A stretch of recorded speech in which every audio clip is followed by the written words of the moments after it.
আমেরিকার একজন সহকারী পররাষ্ট্রমন্ত্রী, যিনি কিনা দক্ষিণ পূর্ব এশিয়ায় দায়িত্বে নিয়োজিত এবং বেশ আলোচিত এবং অনেকের নিকট সমালোচিত মিস্টার ডোনাল্ড লু। তিনি অনেকবার বাংলাদেশে এসেছেন এবং এই অঞ্চলের রাজনীতি যেহেতু তিনি তার যে ডেস্ক এটি পর্যবেক্ষণ করে, তো সেই কারণে বাংলাদেশ, ভারত, পাকিস্তান, শ্রীলঙ্কা এই অঞ্চলগুলোতে মিস্টার ডোনাল্ড লু অত্যন্ত পরিচিত নাম। বিশেষ করে পাকিস্তানের সাবেক প্রধানমন্ত্রী জনাব ইমরান খান, তাকে ক্ষমতাচ্যুত করার ক্ষেত্রে মিস্টার ডোনাল্ড লুয়ের যে সরাসরি ভূমিকা, এই বিষয়ে যখন ইমরান খান নিজ মুখে ডোনাল্ড লুকে দায়ী করে বিবৃতি দিলেন, তখন থেকেই ডোনাল্ড লু সারা দুনিয়াতে একেবারে রীতিমতো লু হাওয়া মানে গরম হাওয়া বয়ে দিলেন। এবং পাকিস্তানের ঘটনার পরপর শ্রীলঙ্কাতে যে ঘটনা ঘটল, সেখানে সরকার পরিবর্তন হলো, সেটার জন্য ডোনাল্ড লুকে সবাই দায়ী করেন এবং এটাকে ডোনাল্ড লুয়ের সফলতা হিসাবে বর্ণনা করা হয়। সেই ডোনাল্ড লু বাংলাদেশে বেশ কয়েকবার এসেছেন এবং ইতিপূর্বে তিনি যখন এসেছেন নির্বাচনের আগে, তখন তার সেই আগমন নিয়ে ব্যাপক জল্পনা এবং কল্পনা ছিল এবং সবাই মনে করেছিল যে আওয়ামী লীগ সরকারকে ক্ষমতাচ্যুত করার জন্য বা শেখ হাসিনাকে গদিচ্যুত করার জন্য এই ভদ্রলোক, তার যে কূটনৈতিক দক্ষতা রয়েছে এবং তার হাতে যে সকল মেশিনারিজ রয়েছে, মার্কিন যুক্তরাষ্ট্রের মেশিনারিজ রয়েছে, সেই মেশিনারিজ বলতে সিআইএ, মেশিনারিজ বলতে পেন্টাগন, সেই মেশিনারিজ বলতে তাদের অঢেল অর্থ, তার সঙ্গে সঙ্গে সাহায্যকারী সংস্থা যেমন world bank, IMF, JICA, ADB, এরকম আরও অনেক প্রতিষ্ঠান রয়েছে, যেগুলোকে ব্যবহার করে আমেরিকা মূলত তাদের যে মাস্টার প্ল্যানগুলো আছে বিশ্বের বিভিন্ন দেশে, সেটি বাস্তবায়ন করে।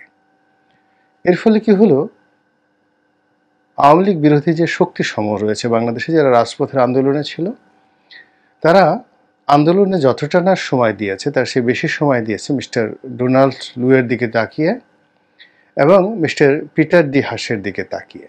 এর কারণও আছে। কারণ হলো, পুরো রাষ্ট্রশক্তির বিরুদ্ধে লড়াই করতে করতে করতে করতে বেশিরভাগ মানুষ ক্লান্ত, বিধ্বস্ত, বিপর্যস্ত এবং তাদের স্বপ্ন দেখা ছাড়া, আশা দেখা ছাড়া বিকল্প কিছু নেই। আর আছে তারা মরে যেতে পারে।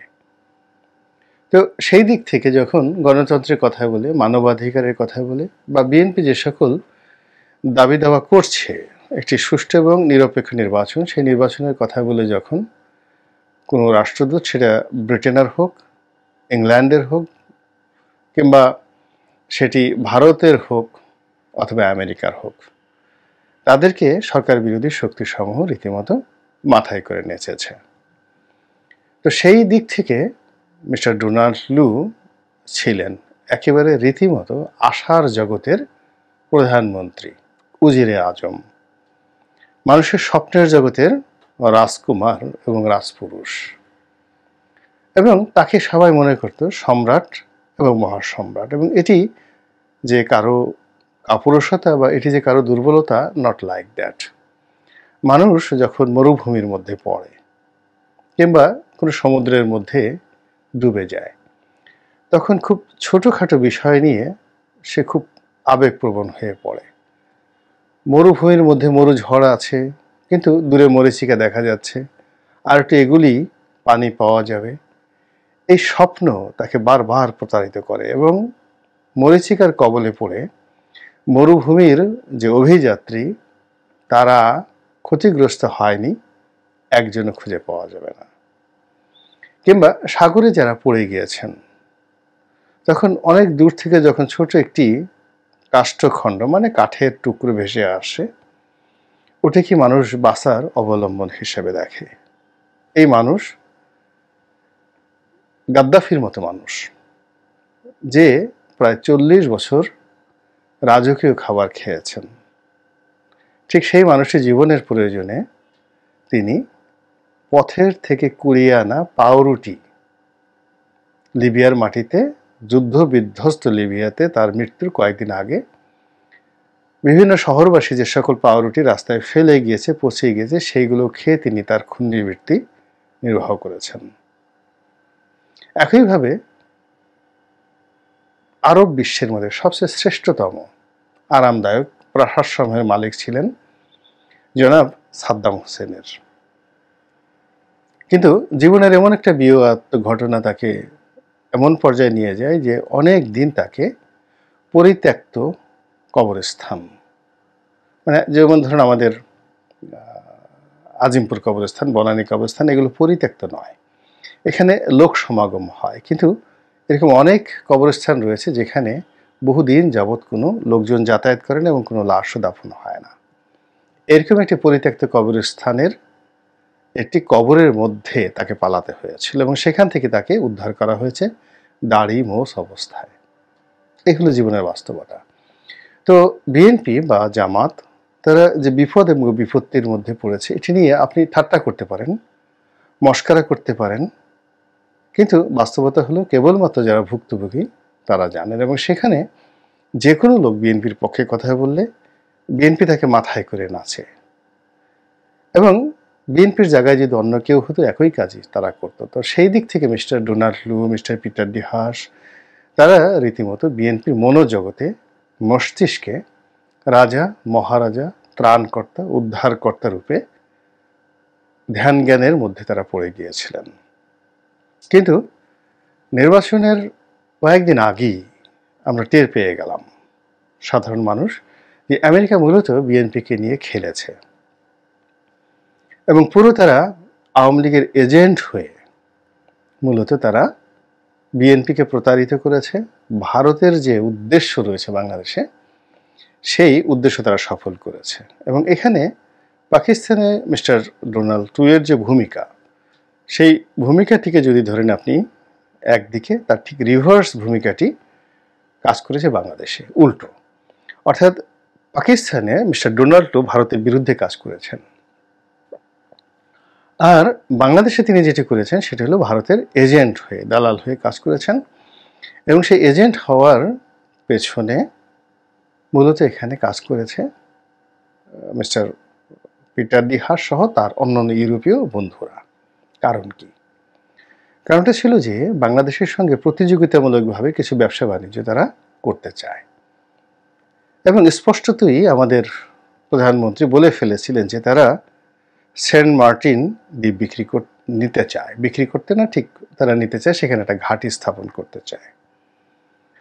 তারপর তারা যে বোয়িং বিমান এটি বিক্রি করার জন্য, বাংলাদেশের বিমান বহরে বিক্রি করার জন্য যে প্রাণান্ত চেষ্টা করছে, এটি আমরা কম বেশি সবাই জানি। এবং মিস্টার পিটার ডি হাস এই আওয়ামী লীগকে বিপদের মধ্যে ফেলে তার সাথে দর কষাকষি করার জন্য যে চেষ্টা করেছেন, যে চেষ্টায় আওয়ামী লীগ সফল হয়েছে, কিন্তু বিএনপি ব্যর্থ হয়েছে, আর মিস্টার ডি হাসও ব্যর্থ হয়েছে। অর্থাৎ তারা, আওয়ামী লীগ তাদেরকে শুধুমাত্র মূলা দেখিয়েছে, কিন্তু আসলে কোনো বিমান কিনেনি।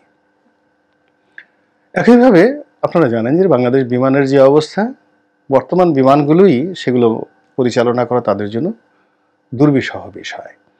তো সেখানে নতুন আরও 12টি বিমান কেনা হবে, এই কথা বলে পুরো ইউরোপকে, আপনি জানেন যে তারা যে DC-10 নামক যে বিমানটি কিনতে চাচ্ছে, এটি ফ্রান্স, ইংল্যান্ড এবং টোটাল ইউরোপীয় ইউনিয়নের একটি যৌথ উদ্যোগের ক্যাম্পেইন, বোয়িংয়ের প্রতিদ্বন্দ্বী।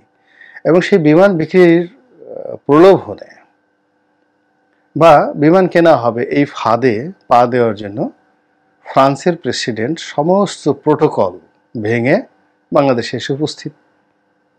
আবার বোয়িং কোম্পানির যারা প্রধান এই ঘটনার পরে তারা বাংলাদেশে এলো এবং মিস্টার পিটার ডি হাস তাদেরকে নিয়ে বিমানের হেড অফিসে গিয়ে একেবারে কোনো রকম লাজ লজ্জা ছেড়ে এই বিমান বিক্রির জন্য প্রস্তাব দিলেন। তো আপনারা বুঝুন যে আমেরিকার যে চরিত্র, ব্যবসায়িক চরিত্র, তারা ব্যবসার জন্য সব কিছু করতে পারে, এবং এটি বাংলাদেশের জন্য নতুন কিছু নয়। আমাদের দেশে একটা 111 হয়েছিল, এবং সেই 111-এর সময় তারা কিন্তু এই এখন যে বিমানের বোয়িংগুলো রয়েছে, এয়ারক্রাফটগুলো রয়েছে, ড্রিম লাইনার, এই সবগুলো বিমান তারা কিন্তু দীর্ঘমেয়াদে লিজে তারা বাংলাদেশকে বাকিতে দিয়েছিল। আমার এখনো মনে আছে যে যে সময়টিতে তারা এই বিমানগুলো বিক্রি করেছিল 10টি বা 12টি, তখন বাংলাদেশের সব মিলিয়ে রিজার্ভের পরিমাণ ছিল $5 থেকে $5.5 বিলিয়ন 111-এর সময়। কিন্তু $4.5 বিলিয়ন এই বিমানগুলোকে তারা বাংলাদেশের উপর চাপিয়ে দিয়েছিল। এবং এই কাজ করার জন্য মঈনুদ্দিন এবং ফখরুদ্দিন সরকারের যারা বাণিজ্য মন্ত্রণালয়ের দায়িত্ব ছিলেন তারা এই কাজটি করতে পারেননি, তাদের সেই টেকনিক্যাল নো-হাউ ছিল না। ফলে এই কাজটি সুচারুরূপে করার জন্য, খুব স্মুথলি আমেরিকা যেভাবে চেয়েছে সেভাবে করার জন্য আমেরিকা তাদের পছন্দের একজন লোককে মন্ত্রীর পদমর্যাদায় উপদেষ্টা হিসেবে নিয়োগ দেয় ওয়ান ইলেভেন সরকারের সময়। সিঙ্গার বাংলাদেশের ম্যানেজিং ডিরেক্টর এবং চেয়ারম্যান মিস্টার মাহবুব জামিল খুব এমিনেন্ট কমার্শিয়াল পার্সোনালিটি ছিলেন, মারা গেছেন। এই ভদ্রলোককে আমেরিকা নিয়োগ দেয় এবং তার নেতৃত্বে এই বোয়িং কেনার চুক্তিটি সম্পন্ন হয়ে যায়। তো কাজেই মিস্টার ডোনাল্ড লু এই সময়টিতে আসছেন, বিভিন্ন ইউটিউবার বিভিন্ন রকম মন্তব্য করছেন, লু হাওয়া বইছে, সরকারের মধ্যে অস্বস্তি বইছে। আসলে সরকারের মধ্যে কোনো অস্বস্তি বইছে না। এর কারণ হলো ডজন ডজন ডোনাল্ড লু, শত শত আপনার পিটার ডি হাস, এদেরকে খেলে খেলে আমরা এদেরকে মনে করেছি বাঘ, রয়্যাল বেঙ্গল টাইগার, কিন্তু আওয়ামী লীগের কাছে এরা সবাই চড়াই পাখি বা তেলা পোকার মতো এদের মর্যাদা তারা নামিয়ে এনেছে। তো কাজেই সেই 2023 সনের সেপ্টেম্বর অক্টোবর মাসে ডোনাল্ড লুয়ের যে লু হাওয়া ছিল সরকারি দলে এবং বিরোধী দলে, সেটি এখন রিভার্স হয়ে গেছে।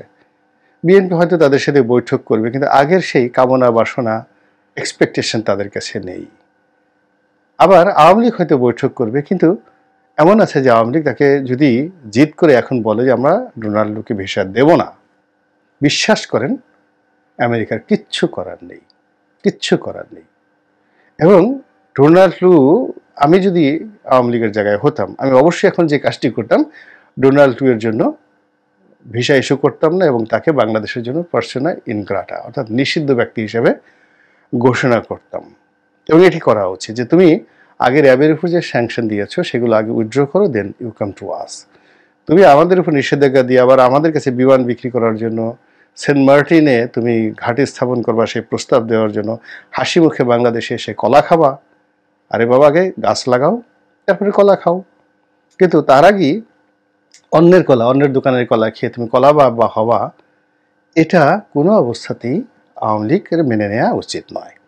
তো কাজেই ডোনাল্ড ট্রাম্প আসছেন, এটি নিয়ে এই মুহূর্তে একজন রাজনৈতিক বিশ্লেষক হিসেবে আমার কাছে মনে হচ্ছে আশাবাদী হওয়ার মতো কিছুই নেই। আমেরিকাকে নিয়ে অনেকে অনেক বড় স্বপ্ন দেখেন। আমেরিকা দীর্ঘমেয়াদে অনেকের অনেক ক্ষতি করে, অনেক উপকার করে, বন্ধুত্ব বজায় রাখে, কিন্তু সেই আমেরিকা এখন সেই অবস্থায় আর নেই। তার মধ্যপ্রাচ্যের বন্ধুরা তাকে কেউ বিশ্বাস করে না, নির্ভর করে না। এখন মিস্টার ব্লিংকেনকে সৌদি আরবে গিয়ে ঘন্টার পর ঘন্টা পররাষ্ট্র মন্ত্রণালয়ের একজন মন্ত্রী পর্যায়ের, অগুরুত্বপূর্ণ মন্ত্রী পর্যায়ের নেতার সঙ্গে বৈঠক করার জন্য তাকে বসে থাকতে হয়, হোটেলে অপেক্ষা করতে হয়, 2-3 দিন বসে থাকতে হয়। এমনকি নেতানিয়াহু ইসরায়েলি বিপদের দিনেও মিস্টার জো বাইডেন বা মিস্টার ব্লিংকেন তাদেরকে পাত্তা দেওয়ার কোনো কারণই মনে করছেন না। এবং আমেরিকা এবং ইউরোপের সমস্ত নিষেধাজ্ঞা তারা পায়ে মারিয়ে একেবারে তারা যুদ্ধ চালিয়ে যাচ্ছে হামাসের বিরুদ্ধে। তো সেই ক্ষেত্রে আমাদের এই বাংলাদেশ তো আমরা সব কিছু দেখতে পাই, সব কিছু বুঝতে পাই এবং অনুমান করতে পারি। তো সেই দিক থেকে মিস্টার ডোনাল্ড লুয়ের যে আগমন, কোনো অবস্থাতে এটা লু হাওয়া না, এটি লোভের হাওয়া, লালসার হাওয়া, বিমান বিক্রির হাওয়া এবং সেন্ট মার্টিনে আলাপ আলোচনার হাওয়া, ইন্দো প্যাসিফিক নিয়ে বাংলাদেশকে কৌশলের জালে ফেলে বাংলাদেশের সঙ্গে দর কষাকষির চেষ্টা করে। কিন্তু বাংলাদেশে এখন যে কোনো কারণই হোক না কেন, রাজনৈতিক দলগুলো এই বিভিন্ন সময় পক্ষে এবং বিপক্ষে তারা এই বিদেশি শক্তিগুলোর সঙ্গে খেলতে খেলতে এখন এতটা দক্ষ হয়ে গিয়েছে, সেখানে এই বাংলাদেশের রাজনীতিবিদদের কাছে এই মুহূর্তে ডোনাল্ড লু জাস্ট এ ইনফ্যান্ট, নবজাতক শিশু। কাজে তিনি এলেন বা না এলেন, এটা রাজনীতির কোনো পরিবর্তন হবে বলে আমার কাছে মনে হচ্ছে না।